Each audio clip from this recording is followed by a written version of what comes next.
Hey guys, so it's the 8th of May, it's patch day and we finally got the Valencia update. This is something that everybody's been waiting for. The downside to this is we still don't have Awakening. However, the sheer volume of quality of life changes that they've brought to the game almost makes up for that fact. So in this video I'm going to cover just the patch notes. I'm not going to be looking at the multitude of events that they've also launched. I'll cover them in another video, however they are pretty self-explanatory. What I want to do though is shed some light on some of the changes and go over a couple of the key things that they've added to the game. Now I was expecting a few little quality of life changes, things like melting on accessories, adding in the priest to downgrade gear, little things like that along with Valencia. However, this is truly a big update. There are a whole host of quality of life changes. But before we go into that, what we're also going to have a look at first is the new world boss, Kutum. Now it seems like the guys over at Pearl have learnt from their mistakes with Zarka. So let's have a look at the schedule in terms of Kutum. So if you're looking at this table, what you'll notice is that they've sort of intertwined the bosses. So what you'll see is they're rotating the days and the times for Zarka and Kutum.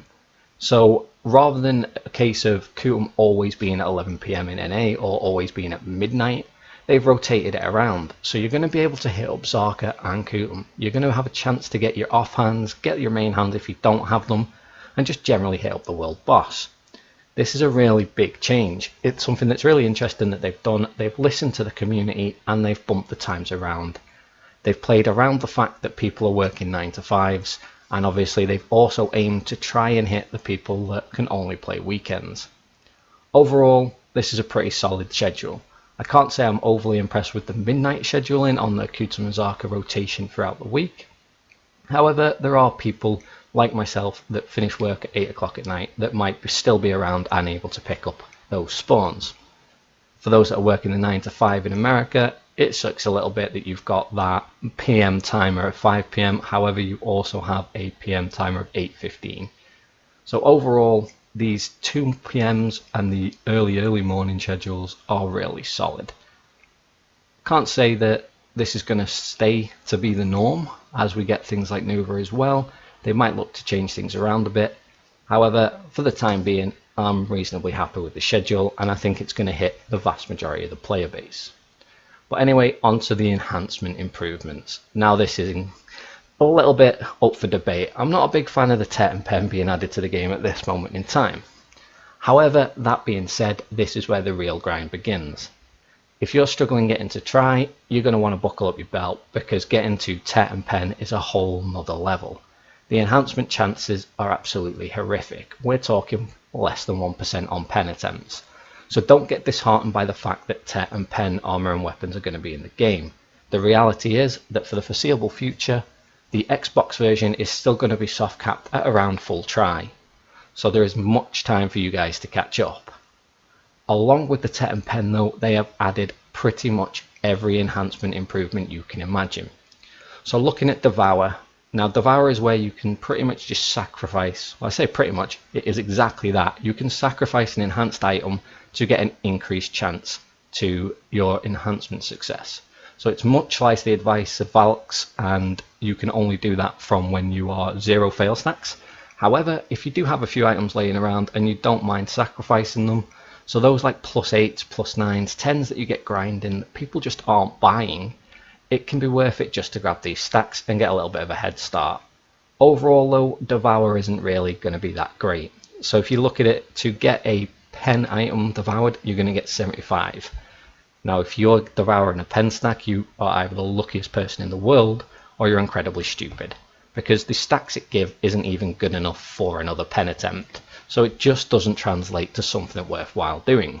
However, for some people on the lower stat count, being able to quite easily get a +10, +15, whatever they want to get something to pry, for example, this is going to be something that's another viable option. What you'll also see here is enhanced versus durability. Now enhanced versus durability is pretty great. So basically what this allows us to do is increase the chance that we're going to fail. So what's going to happen, I know it sounds a little bit counterintuitive, is you're going to save some of the durability on the item in favour of a lower enhancement rate. Now this does only work on green grade equipment at +14 or lower. However, what it means is that if you've got some Grunel or some Heave or whatever it is lying around, you're going to be able to build fail stacks, save durability, and just have more attempts into that item. There are still going to be times where this item pops magically with a 2% chance to plus 15 in 1 stone. However, it gives us another tool in our arsenal for building fail stacks, and this is going to be great for people looking to catch up on gear. This is something that I've missed from the PC version, and I'm glad that it's finally with us. Next up, we have the Blacksmith's Secret Books. Now, these are a fantastic item. So currently, you'll have experienced Valk's Advice. So these are books that give you a set number of fail stacks, providing that you're on a 0 fail stack to start with. So in the event for leveling characters to 55, we got a plus 15 Valk's Advice, for example. That will give you a plus 15 fail stack immediately when you put it on a character. So now what we can do is we can purchase secret books from the blacksmiths and the armor merchants. These are divided into 20, 30, 40 and 50 enhancement chances. And what we can do is then use it to throw our fail stacks onto a book. So for example, if you've got 32 fail stacks on your main character and you don't want to use it, you'd buy a plus 40 blacksmith book and you'd extract the 32 fail stacks onto that book, and it will create a plus 32 Valk's Advice. That means that you don't necessarily have to rotate through all of your alts building up fail stacks, and it allows you to save things for a later date, so you can just throw them into the bank for a while. So it's really good, really worth doing. It is worth knowing though that you can't use the books themselves to take Valk's Cry chances off.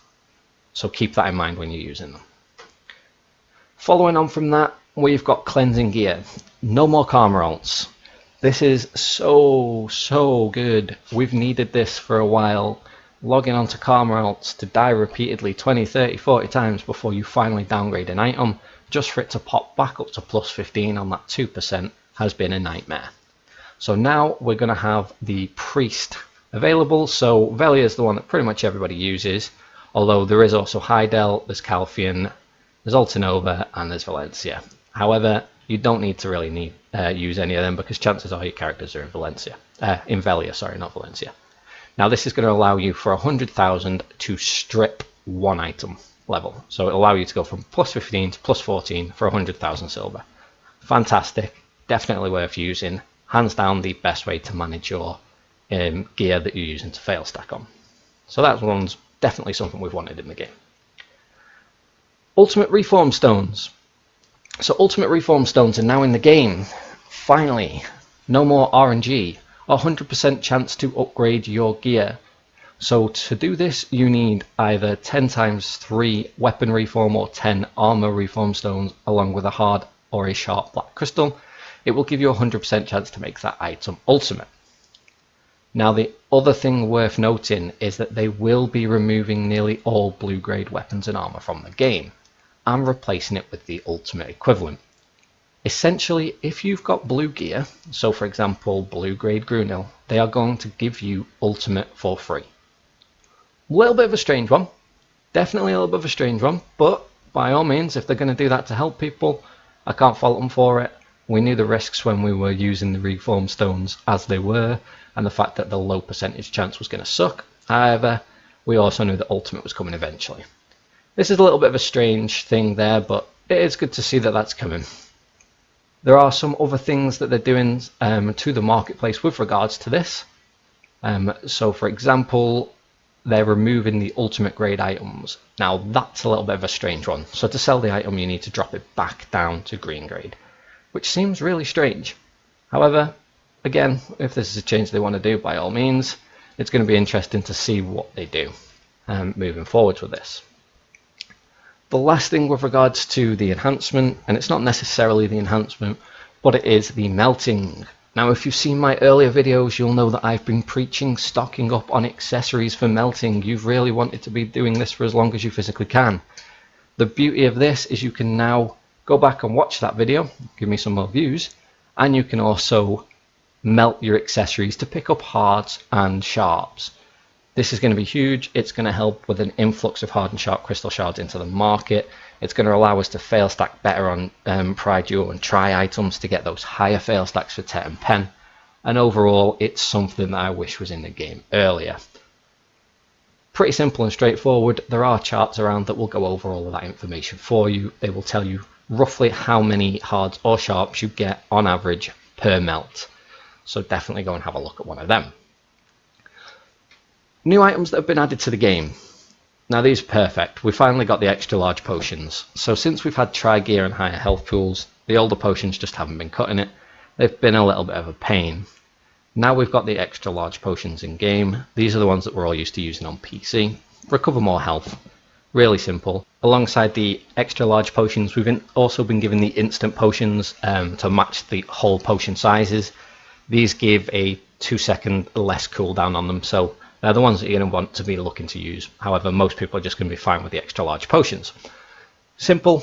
The dim magical armor, finally in the game. Finally in the game.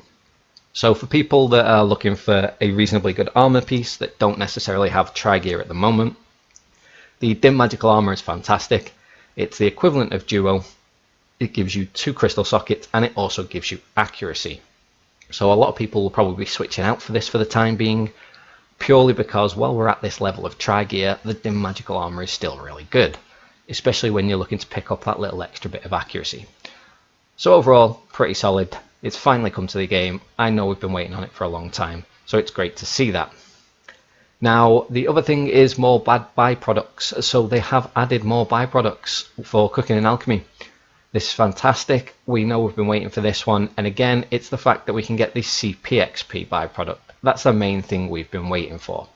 So this is the predominant way that people are going to be building up their CP and their node empire. So the CP byproducts finally added to the game. Nothing more to touch on really over on that one. Everybody's been waiting for this to be added. So there's going to be an influx of materials or cooked and finalized materials on the marketplace. Be prepared, market's going to crash. Calling it now. Beer's going to be worthless, chicken meat's going to be worthless, pretty much everything's going to be worthless for a time. But now's a good time to stock up on those stuff as well if you do need them. They've made some changes to the UI. Until I see these in game, I'm not really going to comment much on these. It's little things like the crossroad quests having a pop-up, which is fairly good. But I'm not really going to know more of that until I actually get in game and have a look at it. The mount information as well. This is perfect. They're just trying to clean up the way that the mounts function. So little things to look at is if you hit the right trigger whilst riding, the mount skill window is going to pop up and show you your mount skills. That's nice, something that's good to have. Harpoon fishing. So we've had harpoons for a while, but they were unusable. So now the harpoons have been added, we can actually go away and do harpoon fishing. If you want to do it, by all means do it. They've updated some other things like the suggested quests, the chat channel selections. This is huge. This is the big one that I wanted to touch on towards the back end of the UI changes. So you can now filter the chat windows that you can view. Long gone are the toxic days of looking at general chat. You can filter it so you can see your guild chat. This is pretty much what everybody wanted. You don't need to worry about all that toxicity in the server chat. If you don't want to see it, you don't have to. Fantastic news and something that has definitely been requested a lot by the community. On to the next one is the item lock. Now, have you deleted an item? I have. I've deleted some tri-grunal boots. I've had friends in the guild delete tri-begs gloves. I've had people delete their Zarkas and tell me that they've deleted them. This, thankfully, is something that has also been requested and it should have been in from day one. So the item lock function. This is going to allow you to item lock your inventory items. That's going to stop you from messing up and destroying things. You're not going to be able to delete or sell them. Definitely something we wanted to look at. Some minor changes to the central market UI and some other market changes when you're switching between the wallet and the inventory. So nothing huge, but some interesting stuff nonetheless. We then go down to the monster changes. I'm really not going to touch on this, to be fair. Basically, they've just tweaked things a little bit. There's nothing huge. There's nothing that stands out as massive on here. Some slightly irritating things like Dastard Beg having an attack range increase. That's going to be a fun one for people doing the world bosses.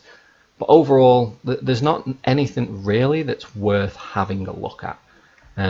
Feel free to obviously pop down and have a look at these and see what you can find. Same really for item changes. There's nothing really significant or at least not that I think is significant. Other people might find it significant, so it could be worth a read through. Next, we've got the node war changes. Now, this is something that everybody's been looking at as well. What are they going to do with node wars? What are they going to do with sieges next? Now, unfortunately, there is nothing hugely significant, at least from the bigger guilds' point of view. So there's nothing happening in terms of the changes to nodes or the changes to sieges. Everything's just going to play out the same way. However, there are some changes to the max durability and the damage dealt from defensive items. This is pretty good. There's also some damage increases to offensive items like the cannons. Overall, it's probably going to draw out some of the node wars a little bit more and make them feel a little bit more engaging, and the fights are going to last a bit longer, which is definitely something that we're happy about for the guilds doing node wars. However, it doesn't really translate too far into the sieges, or at least into the current version of Conquest that we have. We're desperately missing that castle. Reality is that in terms of the Conquest, they should drop the 2 regions and just make the top guilds fight over the castle. This will promote much better PvP on a week-to-week basis. It will encourage guilds to work together to get any guild that is currently holding a castle out of the castle and to take it for themselves. The rotation of territory will be much more significant. The only downside to that is that there will be less territory up for grabs. I don't see that happening personally. I wish they would make the change. However, realistically, what we're going to see is the first castle get released alongside Balanos and Serendia. One guild's going to take the castle, the other 2 are going to be quite happy enough to take the regions, and there'll be very little PvP, at least for the time being. Nodes though, nodes are still going to remain relatively active. They're not the most active place in the world currently. However, as more guilds are dipping their toes into PvP, there is a lot more coming from them. So overall, reasonably good changes. I'd imagine for node guilds, this is going to make it a little bit more interesting. And they've also buffed the rewards. So you're going to get some extra medals. Again, this is going to be interesting for those people doing the node wars rather than the territory sieges. Then we go on to some of the general changes. There is nothing here. It's just little fixes to auto pathing, some swimming, buff bar changes, animation changes. And then with the classes, there are no real changes to this other than aesthetic fixes or fixes to damage not coming off on certain skills. Prime example of this is Berserker. So where the Fierce Strike finishing blow wouldn't deal damage in PvP, they fixed that, and they fixed the same issue with Ultimate where it wasn't applying damage reduction in PvP. So there are some little changes. There's nothing massively significant other than potentially those Berserker changes, but it could be worth having a look. And then there are a whole host of other changes. Things like the fix to the anything over max 100 durability that couldn't be completely restored, so could never be sold. That's now going to be fixed. Definitely worth having a read through the patch notes if you're not already looking at them. But I wanted to cover off these patch notes and sort of give my take on it, a little bit of information from me as a PC player and an Xbox player. I'm 100% committed to the Xbox game at the moment, so I wanted to see how the game's developing, and I'm reasonably happy with it. I'm not going to lie, the patch notes were a surprise. I'm happy to see these changes, and I'm really glad that they've come to Xbox when they have. The only thing we're missing now is Awakenings, and once that happens, I'll be completely happy with the game overall. Feel free to leave your comments, have a discussion about the patch notes or any changes that you agree with, disagree with in the comments section. And as always, if you're new to the channel and you've made it this far in the video, thank you for sticking with it. I know it's a long one. Please hit that subscribe button and I'll see you in the next video.